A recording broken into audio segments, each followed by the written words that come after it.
Good evening, ladies and gentlemen. Happy New Year to everybody. Welcome to Let's Be Real Sports, the first episode of 2020 Double Vision. I am Solo Dolo. I am here today on my lonesome. Brother Joe is on vacation. He'll be back next week, hopefully. And today on Let's Be Real Sports, what we're basically going to be doing is reviewing all the playoffs you just seen here from Saturday to today. And today I'd like to start with saying one thing. Shang Tsung is dead. He's dead. He's dead. He's dead. If you've been paying attention to the blog, I'm doing my parody with Mortal Kombat and the NFL. Of course, this is the tournament now. This is playoff season. So, might as well have a little fun with it, and put some characters to the teams and everything like that. And it's sort of fitting. It's kind of fitting right now. Like, for instance, like I've said, the New England Patriots, they're Shang Tsung, sorcerers, cheaters. They can shift any way. They can play passing. They can play running. They can spread it out. All that shit. They're Shang Tsung. They're the morphers. They can morph into anything. And then last night you had the Tennessee Titans, who I designated them as Nightwolf. Mike Vrabel, former Patriot player, came into Foxborough with his wolf. Derrick Henry, 203 scrimmage yards, totally just wrecked the so-called number one defense. And let me say something. That wasn't the number one defense. You know why they became the number one defense? Because they played shit teams. They played in that shit AFC East. Like we always say, it's bullshit. No one really cares because we already know they're going to get 6 wins out of it. And then they weren't playing the top teams. But you see, when they played the top teams, what happened? DeAndre Hopkins burst Stephon Gilmore in Houston. Caught him up. They couldn't do nothing against Kansas City. And a special thank you to the Miami Dolphins for doing their thing, for doing their part in making sure the so-called GOAT in the Patriots were to play on Wild Card Weekend, and they didn't look good. Seems like Tom Brady was missing his Gronk. Huh? Missing your Gronk, Tom? Didn't have that fastball, huh? Didn't have that Verger. And I guess the payments for the rest kind of ran out, huh? Kind of just ran out. No more money exchanging. Couldn't get your way this time. I saw you a few times pouting out there like a little cunt, But it's okay. You got what was coming to you because that defense didn't want to hit that big wolf. They didn't want to hit him. They didn't want none of it. Ryan Tannehill got a playoff win in Foxborough. Who the hell would have funked that shit? Who could have thunk of that shit? I didn't think of it. I didn't have them winning. This is the only time on the show where I feel like I feel right being wrong because right was done. Actually, a New England Patriots coach, or not even coach, because half them motherfuckers can't even coach. Let's just call it what it is. Bill O'Brien just got by yesterday on talent. I'm gonna get to that. But Mike Vrabel came in there, the spirit guide. Probably told him a few things about Brady, a few tendencies here and there, and they followed a game plan. They followed it to a T, and they got the job done. Now, Ryan Tannehill scared me a little bit when he threw that little duck interception in about the third or fourth quarter. He scared the hell out of me. I'm like, what the hell is this guy doing?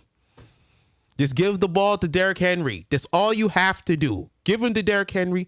Let him do what he have to do, and he's going to be okay. And they pulled it out. It looked good. And now, Tennessee is on to Baltimore. That game is going to be a man's game. That's going to be a man's game. If you ain't ready to hit, you better not come out there on Saturday night. And that's prime time too, baby. That is prime time. So the Yak Show, the Big Bad Wolf, they coming out there. Oh, and I might as well reveal who the Baltimore Ravens are. This for me, the Baltimore Ravens are godlike Liu Kang. Yes, godlike Liu Kang. The moves, the energy, the feel. Is like Lamar Jackson's like Liu Kang. Like anything you can do, it's amazing. His speed. Liu Kang has speed. The IQ. Lamar Jackson is showing he has the football IQ to lead his team to a championship. And that's how I see the Ravens. The Ravens are Liu Kang. They ease you. They're like water, as Bruce Lee would say. Be water, as he would say. You know?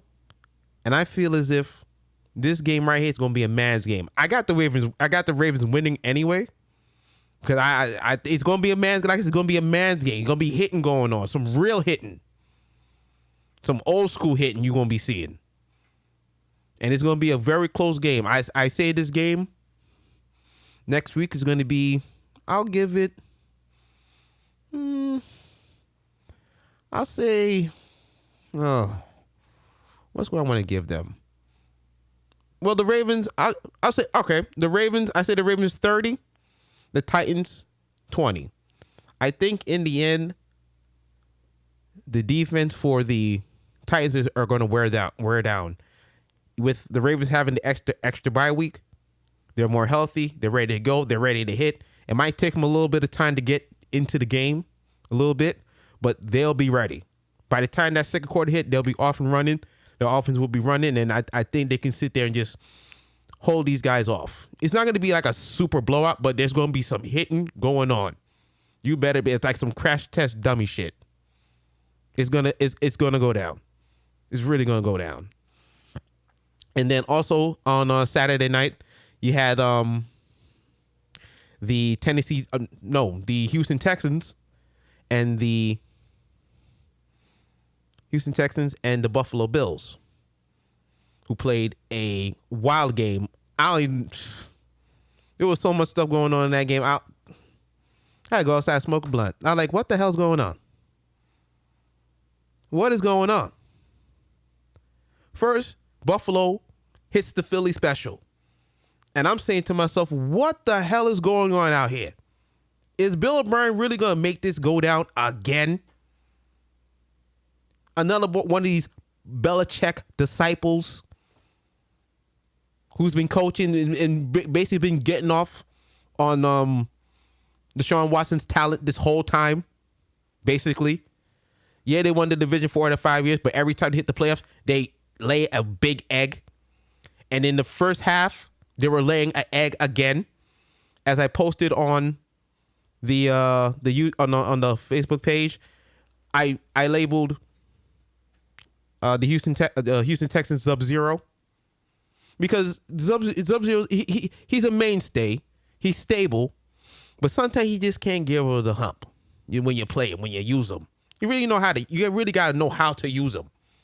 And to me, I think Bill O'Brien does not know how to really truly use Deshaun Watson to me. Like I said, they're getting by. It didn't help Will Fuller wasn't there, and he's been injury prone his whole career. And he would probably be needed next week versus the Chiefs. Really, really needs to be used. Really be needed next week, but he probably won't be there.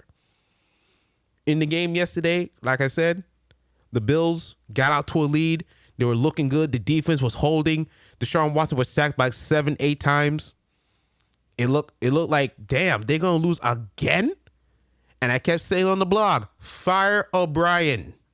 He's gonna get this man killed. But as Dabo called him way back in college, he called him Michael Jordan. And yes, and Saturday, you saw Michael Jordan in action. He got out of the sack, was able to make the pass, hit the touchdown, tie the game. Overtime, here we come. And in these playoff times, is about tackling. You have to tackle. And for the Houston Texans, if you don't tackle Tyreek Hill, Kelsey, Hardman, y'all gonna get blown out. Y'all ain't gonna come out the same way y'all came against Buffalo. Because Showtime ain't gonna let that happen. You bet your bottom dollar on that. He's had a week to rest. Andy Reid has had time to game plan versus Bill O'Brien. Now, Houston won that game earlier in the year. But this is a different story now. Showtime will be ready. And to me, Showtime will go on and they'll move on. I think it's going to be, the score is going to be about, I'll say 28, I'll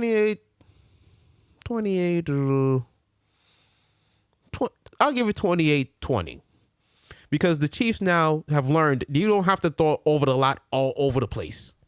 You can actually keep yourself in the game with balance. And with Showtime, he has the knowledge, he has the wherewithal to say, okay, if this is not working, let me check to run and play. Finally, they've stopped running those little orbit plays around. Like, you don't need all that right now. You don't need that in January football. Run the ball, be patient, play action pass, do what you got to do, and hopefully the Chiefs defense can hold water. That is the whole key to the game for the Chiefs versus the Texans next week. It has to be about the defense of the Chiefs. Because we already know Showtime's going to hold his own. He ain't going to fuck it up. He has never really fucked it up in the playoffs anyway. It's been about the defense. And if the defense is there, there'll be no problem. Absolutely no problem. Now, to today, what you saw today was the Minnesota Vikings. Holy shit. Kirk freaking Cousins. He actually did it.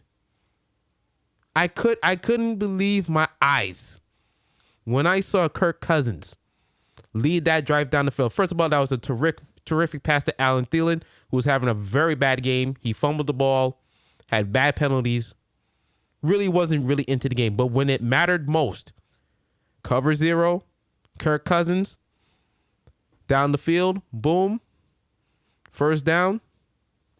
And then Kyle Rudolph on the left side of the field, easy catch, like it was nothing. Like that's like me jumping up trying to catch a 6'5" guy. Like there was no chance the DB was going to do anything for New Orleans versus a 6'6" guy in Kyle Rudolph. And the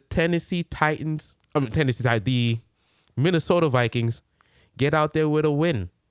Now, I called the Minnesota Vikings Baraka. Because they're going to fight. They're gritty.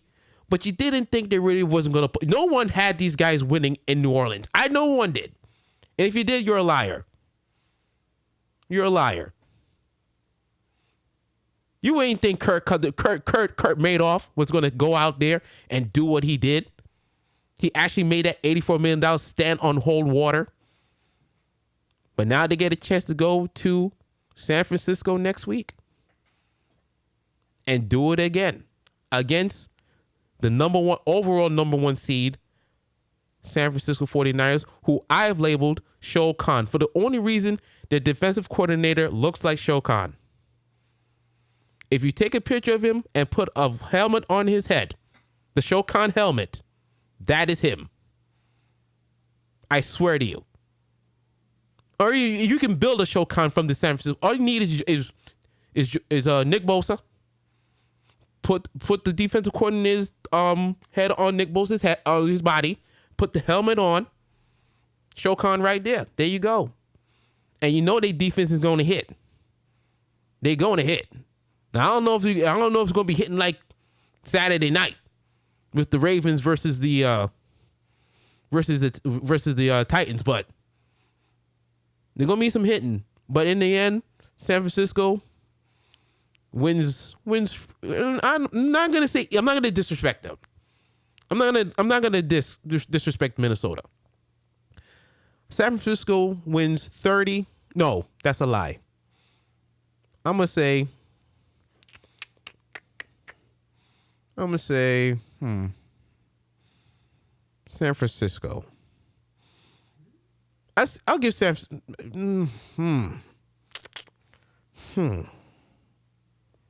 Damn. I'm doing this on the fly too, y'all. But I'll give San Francisco 30 points. Fine. I'll give San Francisco 30 points. And Minnesota, they're gonna come up short. I think they get 24. 24 is probably a good number for them. Because San Francisco, to me, they're the number 1 seed right now. They're top billing. As of right now, Jimmy G, porn star Jimmy, he out there making it happen, man. For what you want to say, porn star Jimmy is making it happen. Emmanuel Sanders would have gotten trade. Looks strong. Deebo Samuel. He's become a breakout receiver out there. And of course, the tight end. If I can get his name. What is this guy's name? It's on the tip of my tongue. George Kittle. Beast. Can they deal with George Kittle? And that's where the game's going to be won at. George Kittle is going to be the ultimate key. Now today in New Orleans, can't guard Mike, but a few things happened here and there. Drew Brees couldn't hold on to the ball. Got a little sloppy. Had a few turnovers. And that was the end of the game right there at that point. I mean, the Hornets got the tie to force the game into overtime, but then it really didn't matter, and they really wasted Taysom Hill. Taysom Hill was cutting Minnesota up by himself, passing, throwing, running, blocking, doing everything. The Swiss Army knife. And Minnesota had no answer for him. None. I kind of think they should have kept him in the game a little longer. See what could really happen. He probably would have broke the game open, probably, if it had kept him a little longer. But he did what he had to do, you know. Drew Brees did what he could. But once again, another year coming up short. The Minnesota Miracle, the non-pass interference call. Now this. Damn, New Orleans. What the hell, man? Did that? I don't know, man. Every year is supposed to be the year for these guys. And they keep falling on their face for some reason. And then everyone's going to say, oh, Drew Brees can't. Drew Brees is fine. It's just one of those things where some teams can't get over the hump. And for New Orleans, I think that's where they're at now. I don't think they can really get over the hump. Because they have everything. They have absolutely everything. And for some reason, something odd thing keeps happening. I think they're like everybody hates Chris. Everything keeps happening. Everything that can go wrong will go wrong. It's not like the Cowboys, but it's like, damn. Can y'all just catch a break? I mean, I caught a break many, many years ago in the Super Bowl versus Peyton Manning with that onside kick. Maybe that was your only shot. You made it work though. Y'all made it work, but now it's like y'all just can't catch nothing. Y'all struggling out here, and I feel for y'all because I even feel from last year they could have beat the Patriots. Hell yeah, they could have beat. Yeah, hell yeah, producer, they could beat the Patriots. What are you laughing at? I'm laughing at the Patriots lost. Yeah, and tell your friend, ha ha ha.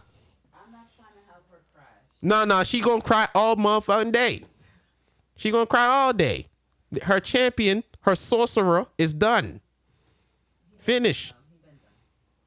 Fatality. Boom. Rip them apart. Thank you, Ryan Fitzpatrick. Fitzmagic. Thank you, my man. You did America a solid. Thank you, sir. You're in the ilk with Eli and Big Dick Nick Foles.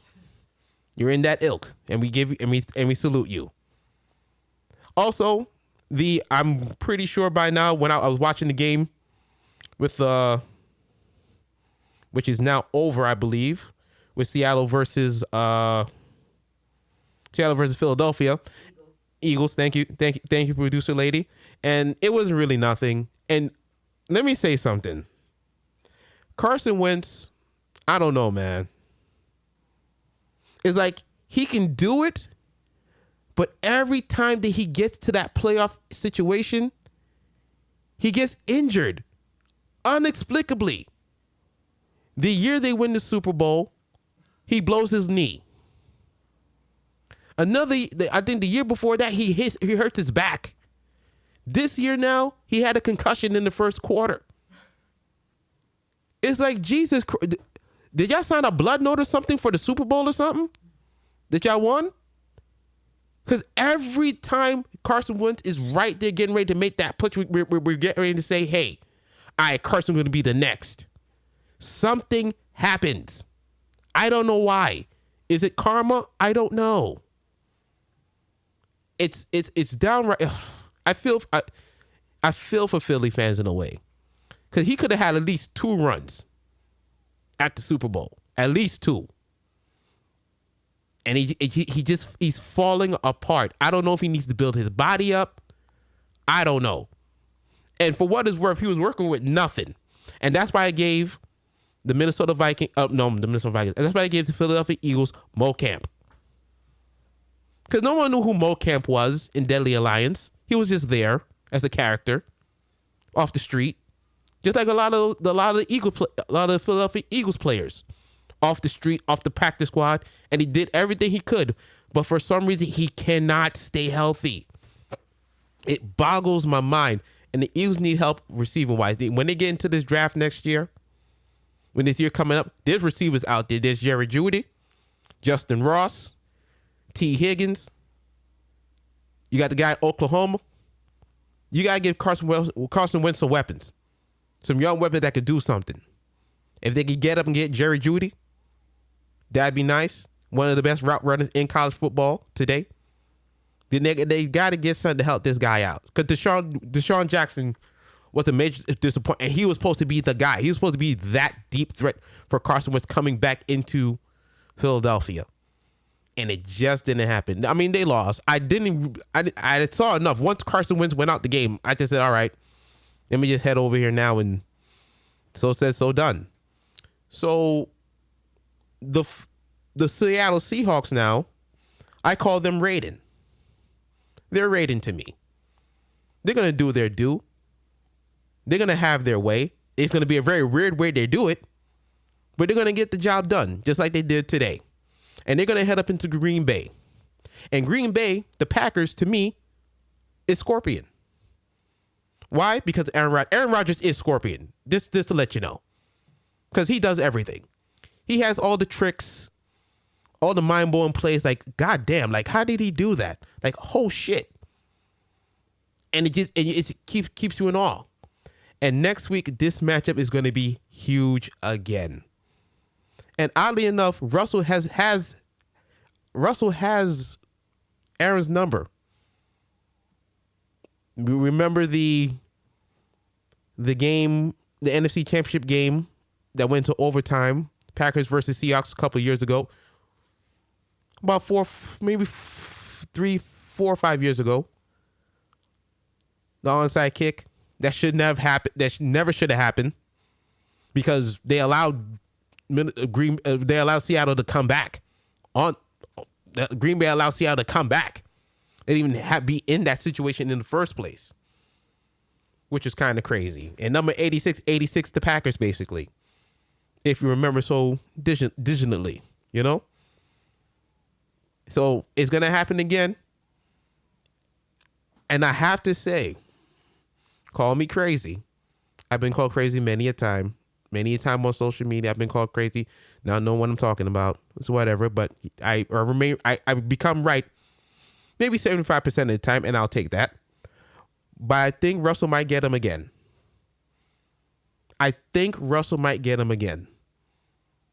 In that call. And the cold don't bother Seattle. They're in Seattle for crying out loud. That snow don't bother them. It's one of the only teams that the weather will not bother them. So it just head up. And it's crazy to me to go against Aaron Rodgers, because if it was anybody else, I'd probably be picking Aaron Rodgers. But for some reason, Russell has this guy's number. And it's going to happen again. Seattle will win this game. Seattle wins 24-17 in a tough, good game. The game's going to be good.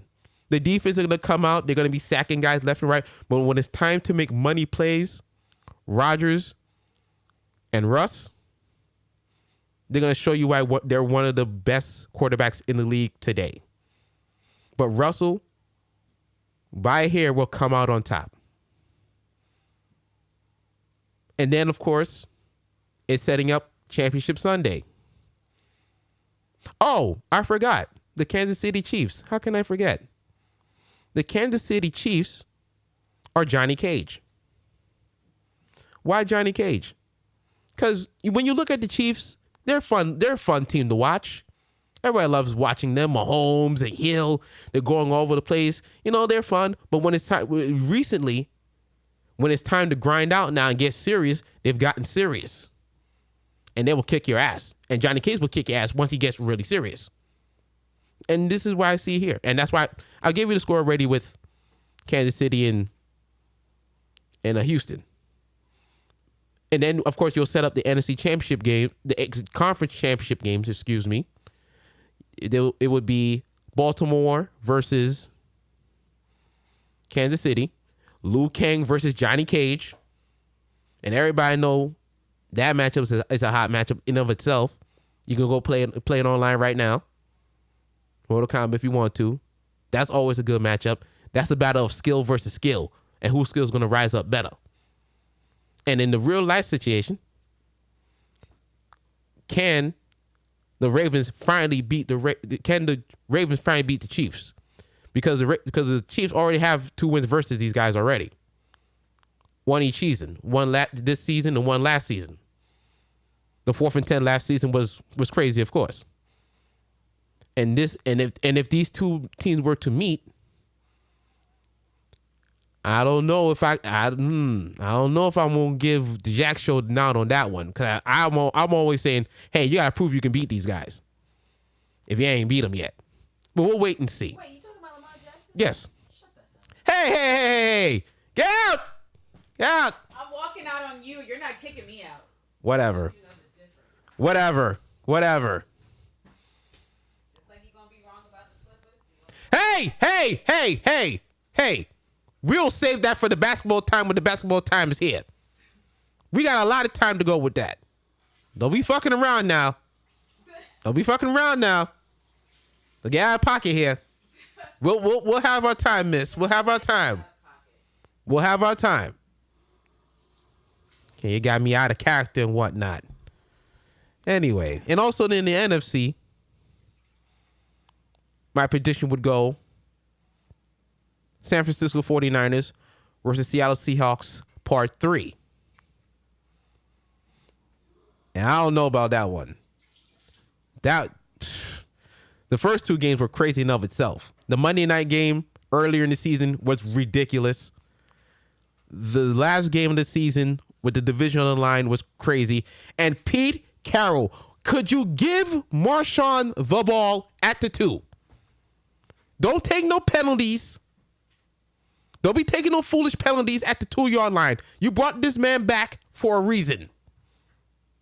Don't be sitting there now, 1 minute left to go, and you're on the 2-yard line, and you sit there and you pass the ball again. Let's not go through revisionist history. Learn from your mistakes. Run the fucking ball, please. It's only 2 yards. Beast mode is, listen, I don't care if beast mode just came off the street. You give that man that goddamn ball. Russell been established already. You ain't guys established Russell no more. It's all about beast mode in that game. All about beast mode in that game. Please. Let's not take no false starts to get you more space to throw. We don't need that. If you're on the 2-yard line, 4th quarter, with seconds left to go, you run that goddamn ball. Nah. It has to be said, producer lady. This fucking idiot gave Tom Brady a chip because he didn't want to give Marshawn the fucking ball. He can say all the fuck he want. That is true. You give Marshawn that goddamn ball. I'm not disagreeing.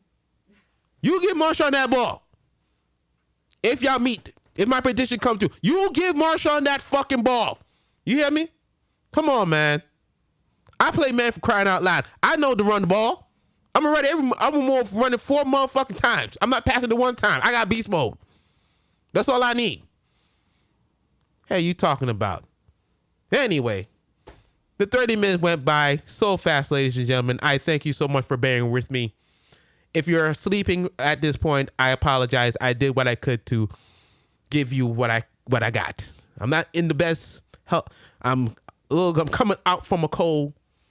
Try to give you the best I could give of me. And that's all I could give.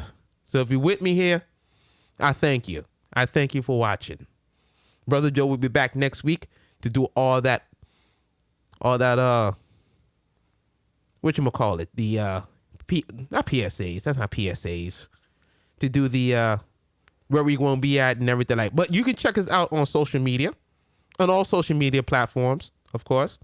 Facebook is, well, I'm gonna end up doing the Instagram soon and the Twitter soon. I'm on Twitter now as it is, but I'm trying to get my hand in it. You know, I'll eventually get it as I go along. We'll have that out there for you too.